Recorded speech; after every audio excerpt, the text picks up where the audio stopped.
ವಿಶ್ವ ಆರೋಗ್ಯ ಸಂಸ್ಥೆ ತನ್ನ ಇತ್ತೀಚಿನ ಸಮಾವೇಶದಲ್ಲಿ ಅಡಿಕೆಯನ್ನು ಕ್ಯಾನ್ಸರ್ ಕಾರಕವೆಂದು ಆರೋಪಿಸಿದೆ. ಇದು ಅಡಿಕೆ ಬೆಳೆಗಾರರ ಆತಂಕಕ್ಕೆ ಕಾರಣವಾಗಿದೆ.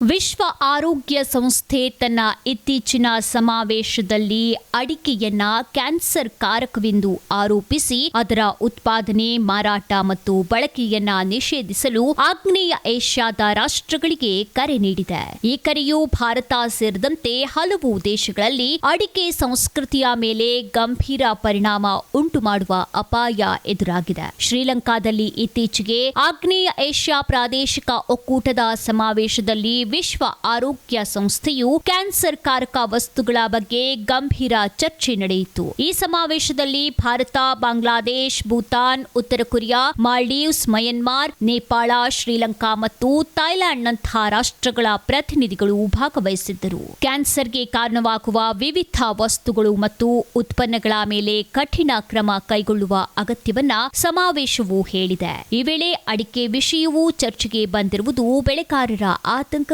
ಕಾರಣವಾಗಿದೆ. ಭಾರತದಲ್ಲಿ ಅಡಿಕೆಯು ಸಾಂಸ್ಕೃತಿಕ, ಧಾರ್ಮಿಕ ಮತ್ತು ಸಾಮಾಜಿಕ ಮಹತ್ವವನ್ನ ಹೊಂದಿದೆ. ಅಡಿಕೆಯನ್ನ ಬೀಡಾದ ರೂಪದಲ್ಲಿ ತಂಬಾಕಿನೊಂದಿಗೆ ಅಥವಾ ಇತರೆ ಮಸಾಲೆಗಳೊಂದಿಗೆ ಸೇವಿಸುವುದು ದೇಶದ ಹಲವು ಭಾಗಗಳಲ್ಲಿ ಸಾಮಾನ್ಯವಾಗಿದೆ. ಆದರೆ ಈ ನಿಷೇಧದ ಕರೆಯು ಭಾರತದ ಅಡಿಕೆ ಕೃಷಿಕರಿಗೆ, ವ್ಯಾಪಾರಿಗಳಿಗೆ ಮತ್ತು ಈ ಉದ್ಯಮದಲ್ಲಿ ತೊಡಗಿರುವ ಲಕ್ಷಾಂತರ ಜನರಿಗೆ ಆರ್ಥಿಕವಾಗಿ ತೊಂದರೆಯನ್ನ ಉಂಟು ಮಾಡಬಹುದು. ಕರ್ನಾಟಕ, ಕೇರಳ, ಆಂಧ್ರಪ್ರದೇಶ ಮತ್ತು ತಮಿಳುನಾಡಿನಂತಹ ರಾಜ್ಯಗಳು ಅಡಿಕೆ ಉತ್ಪಾದನೆಯಲ್ಲಿ ಮುಂಚೂಣಿಯಲ್ಲಿವೆ ಮತ್ತು ಈ ರಾಜ್ಯಗಳ ರೈತರು ಈ ನಿರ್ಧಾರದಿಂದ ಗಂಭೀರ ಪರಿಣಾಮಕ್ಕೊಳಗಾಗುವ ಆತಂಕ ಎದುರಾಗಿದೆ. ಭಾರತದಂತಹ ದೇಶಗಳಲ್ಲಿ ಅಡಿಕೆಯ ಸಾಂಸ್ಕೃತಿಕ ಮತ್ತು ಆರ್ಥಿಕ ಮಹತ್ವವನ್ನ ಗಮನದಲ್ಲಿ ಇಟ್ಟುಕೊಂಡು ಈ ನಿಷೇಧವನ್ನ ಜಾರಿಗೊಳಿಸುವುದು ಸವಾಲಿನ ಕೆಲಸವಾಗಿದೆ. ಈ ಮೊದಲು ಅಡಿಕೆ ನಿಷೇಧದ ಕೂಗು ಕೇಳಿ ಬಂದಿದ್ದವು, ಆದರೆ ನಿಷೇಧ ಸಾಧ್ಯವಾಗಿರಲಿಲ್ಲ. ಇನ್ನೊಂದೆಡೆ ಅಡಿಕೆ ಕ್ಯಾನ್ಸರ್ ಕಾರಕ